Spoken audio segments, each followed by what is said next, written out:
Good morning बच्चों। आज हम लोग इकोनॉमिक्स का सेकेंड चैप्टर शुरू करेंगे, भारतीय अर्थव्यवस्था के क्षेत्रक। तो भारतीय अर्थव्यवस्था के क्षेत्रक का अर्थ क्या होता है? तो आज भारत में जितने भी क्षेत्रक हैं, क्षेत्रक का अर्थ क्या होता है कि जितने भी लोग आज काम करते हैं सभी लोग किसी न किसी क्षेत्रक से लगे हुए हैं। आप लोगों को 9th क्लास में बतलाए थे क्षेत्रक के बारे में। क्षेत्रक दो तरीके से होते हैं, एक होता है बाजार क्रियाएं और एक होता है गैर बाजार क्रियाएं। इसके बारे में आप लोग जानते होंगे, नहीं जानते तो एक बार फिर सुन लीजिए। बाजार क्रियाओं का अर्थ होता है जब हम घर से बाहर होकर अर्थव्यवस्था में काम करते हैं और उस काम के बदले जब हमें कोई प्रतिफल प्राप्त होता है। प्रतिफल किसी भी रूप में हो सकता है, या तो फिर अनाज के रूप में या फिर पैसे के रूप में। ये बाजार क्रियाएं कहलाती हैं। और गैर बाजार क्रियाएं क्या होती है? तो गैर बाजार क्रियाएं स्वयं उपभोग के लिए की जाने वाली क्रियाएं। स्वयं उपभोग मतलब जैसे अपने घरों में किया जाने वाले काम या अपने खेतों में किया जाने वाले काम। क्या हम यहाँ पे जो काम करते हैं इसके बदले तो प्रतिफल प्राप्त करते हैं क्या? नहीं, ये हमारे स्वयं उपभोग के लिए प्रयोग की जाती है। ये बाजार क्रियाएं कहलाती है। अब क्रियाएं में भी इसे हम लोग आर्थिक क्रियाएं और गैर आर्थिक क्रियाएं। तो आर्थिक क्रियाओं को भी हम बाजार क्रियाओं में और गैर आर्थिक क्रियाओं को फिर हम गैर बाजार क्रियाओं के अंतर्गत रखते हैं। यानी कि आज हम भारत के जितने भी लोग जिस क्षेत्र में काम कर रहे हैं वो सभी अर्थव्यवस्था के अंतर्गत आते हैं और वो मुख्यतः 3 क्षेत्र में आते हैं, प्राथमिक क्षेत्र, द्वितीय क्षेत्र और तृतीय क्षेत्र। इसके बारे में हम और आगे डिटेल से बताएंगे। पहले इसको देखिए, ये भारतीय अर्थव्यवस्था क्षेत्र आखिर हम इसको पढ़ते क्यों? इससे हमें क्या जानकारी मिलती है? तो इससे हमें ये जानकारी मिलती है कि भारत में जितने भी लोग आज जिन अर्थव्यवस्थाओं में संलग्न हैं उसे हम लोग अलग अलग भागों में बांटते हैं। किस कारण से? ताकि उसके बारे में हमें अलग अलग जानकारी प्राप्त हो सके। जैसे कि अभी हम बात की हम प्राथमिक क्षेत्र, तो प्राथमिक क्षेत्र को हम लोग कृषि क्षेत्र या तो प्राकृतिक क्षेत्र भी कहते हैं। द्वितीय क्षेत्र ये क्या है? जिसे हम लोग औद्योगिक क्षेत्र भी कहते हैं। और तीसरा होता है तृतीय क्षेत्र, जिसे हम सेवा क्षेत्र के नाम से भी जानते हैं। इसके बारे में भी हम उदाहरण के साथ बताएंगे। अब यहां देखते हैं हम लोग प्राथमिक क्षेत्र क्या है। ये प्राथमिक क्षेत्र, ये प्राथमिक क्षेत्र का संबंध प्रकृति से है, इसलिए हम लोग इसे प्राकृतिक क्षेत्र या प्राथमिक क्षेत्र भी कहते हैं। अब आखिर इसका संबंध प्रकृति से कैसे है? तो प्रकृति प्रदत्त जितने ही वस्तुएं होती हैं जिनका हम लोग अपने जीवन में इस्तेमाल करते हैं उसे हम लोग प्राथमिक क्षेत्र के अंतर्गत रखते हैं। जैसे कृषि, ये पूर्णतः प्रकृति पर निर्भर होती है। हम बिना प्रकृति के सहायता से कृषि नहीं कर सकते हैं। मत्स्य पालन, पशुपालन, ये सभी प्रकृति से संबंधित होती है, इसलिए हम लोग इसे प्राकृतिक क्षेत्र के अंतर्गत रखते हैं। यानी क्या है, तो हम वैसा क्षेत्र जिनका संबंध प्रकृति से है उसे हम लोग प्राथमिक क्षेत्र कहते हैं। बाकी हम इसके बारे में नोट्स आप लोग को व्हाट्सएप के माध्यम में हम दे देंगे। यहां से समझने के लिए तो प्राथमिक क्षेत्र के अंतर्गत कृषि, मत्स्य पालन, पशुपालन या जितने भी प्रकृति से संबंधित चीजें हैं हम यहाँ उनका उल्लेख करते हैं। दूसरा आता है द्वितीय क्षेत्र। द्वितीय क्षेत्र क्या है? तो इसे हम लोग औद्योगिक क्षेत्र भी कहते हैं।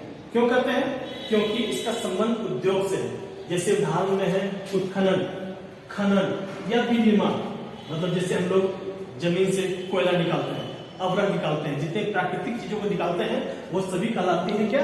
औद्योगिक क्षेत्र। या तो फिर जो प्राथमिक क्षेत्र से उत्पादित चीजें होती हैं और जहां हम इनका विनिर्माण करते हैं इसको हम लोग औद्योगिक क्षेत्र या फिर द्वितीय क्षेत्र कहते हैं। जैसे मान लीजिए कृषि के द्वारा हम लोगों ने गन्ना उत्पादन किया। गन्ना का सीधे रूप में उपयोग नहीं होता है।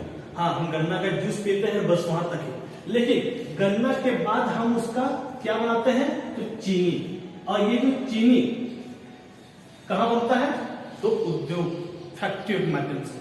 तो ये चीनी का बनना द्वितीय क्षेत्र में आता है। तो इसका क्या हो गया कि प्राकृतिक क्षेत्रों का या प्राथमिक क्षेत्र से उत्पादित वस्तुओं का जब हम विनिर्माण करते हैं तो उसे हम द्वितीय क्षेत्रक करते हैं। तीसरा है तृतीय क्षेत्रक। ये सबसे इंपॉर्टेंट क्षेत्रक होता है। क्यों होता है? तो क्योंकि आज हमारी अर्थव्यवस्था में इसका महत्व अधिक है। इसके बारे में हम आगे बताएं क्यों है महत्व अधिक। तो तृतीय क्षेत्रक जिसे हम सेवा क्षेत्र भी कहते हैं। क्यों कहते हैं सेवा क्षेत्र? तो क्योंकि आज कुछ ऐसे क्षेत्रक या रोजगार है जो स्वयं में आगे बढ़ रही है, जैसे बैंक, बीमा, परिवहन, जहां लोगों को सेवाएं दी जा रही है, इसलिए से हम लोग सेवा क्षेत्र भी करते हैं। बैंक लोगों को सेवाएं पहुंचाने का काम कर रही है, बीमा लोगों की सेवाएं पहुंचाने का काम कर रही है, परिवहन इससे भी हम लोगों को सेवाएं मिलती है। तो इसलिए हम लोग तृतीय क्षेत्र या सेवा क्षेत्र के नाम से जानते हैं। इसके बाद हमारी अर्थव्यवस्था में प्राथमिक क्षेत्रक, द्वितीय क्षेत्रक और तृतीय क्षेत्रक, ये तीनों क्षेत्रकों के द्वारा उत्पादित कुल वस्तुओं के योग को सकल घरेलू उत्पाद कहते हैं, ग्रोस डोमेस्टिक प्रोडक्शन।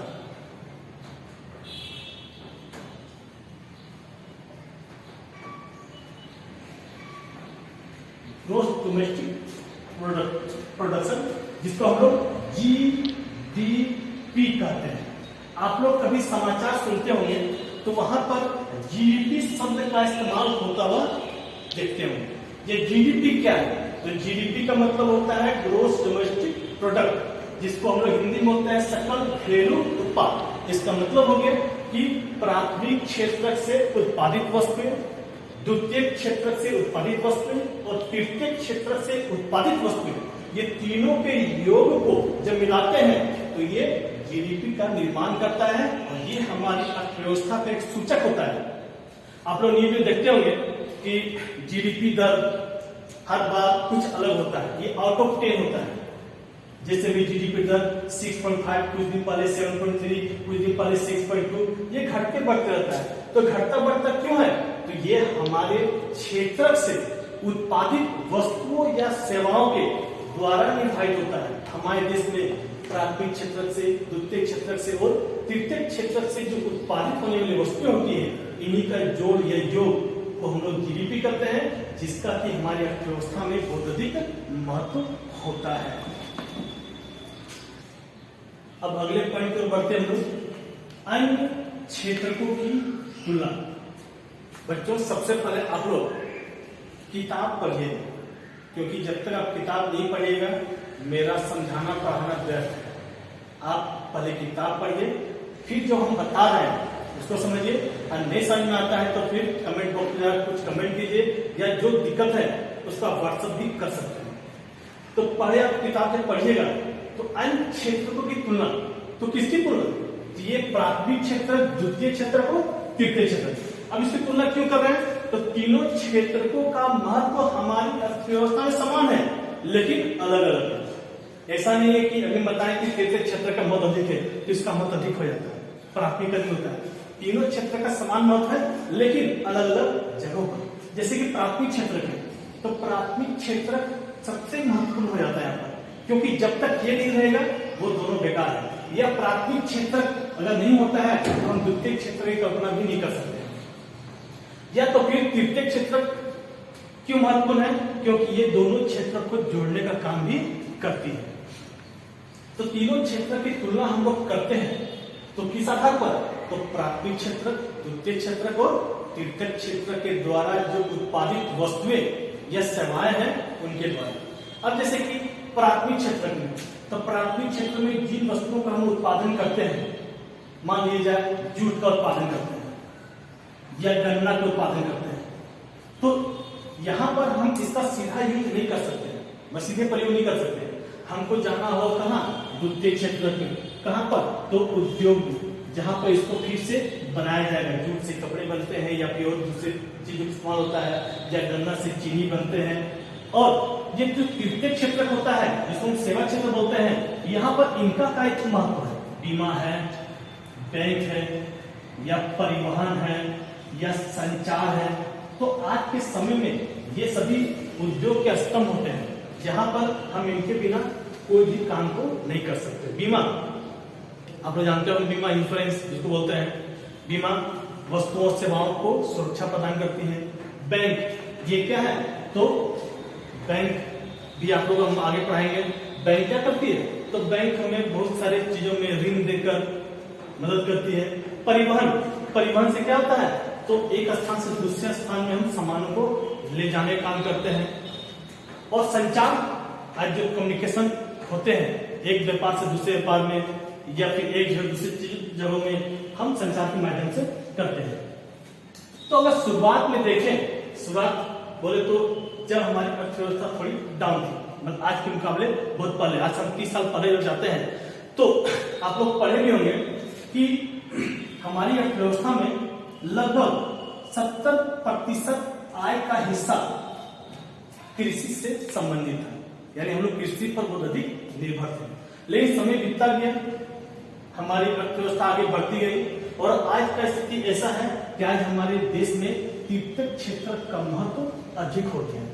क्यों हो गया है, आखिर तीर्थक क्षेत्र का महत्व इतना बढ़ा क्यों, तो तीर्थक क्षेत्र जो होता है वो खुद ब खुद रोजगार का सृजन करता है। हम बताएंगे कैसे, जैसे कि प्राथमिक क्षेत्र के, हमें प्राथमिक क्षेत्र में किसी भी काम को करने के लिए प्रकृति पर निर्भर होना पड़ता है। जैसे कि मान लीजिए हम कृषि कार्य करते हैं, तो कृषि कार्य करने के लिए हमें क्या चाहिए, वर्षा चाहिए, आर्द्रता चाहिए, मौसम के अनुसार। अगर हम धान की खेती करते हैं तो या उसके अनुकूल मौसम चाहिए होता है। अगर ये नहीं होता है तो मेरा प्राथमिक क्षेत्र से उत्पादित वस्तु भी नहीं हो पाएगी। द्वितीय क्षेत्र, अगर प्राथमिक क्षेत्र नहीं हो पा रहा है तो द्वितीय क्षेत्र का भी उत्पादन संभव नहीं है।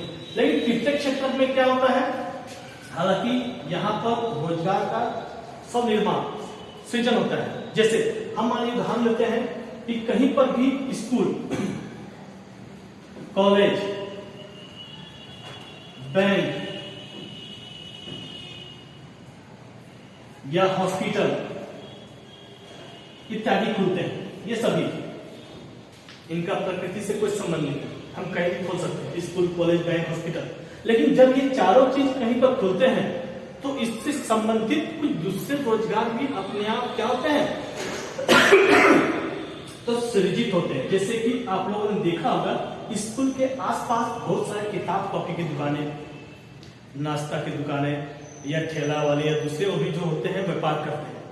कॉलेज के समय भी वही हाल होता है, जेरॉक्स की दुकानें, किताब कॉपी कलम की दुकानें खुलती है। बैंक के आसपास भी जेरॉक्स की दुकानें या फिर कॉपी कलम किताब की दुकानें खुलती है।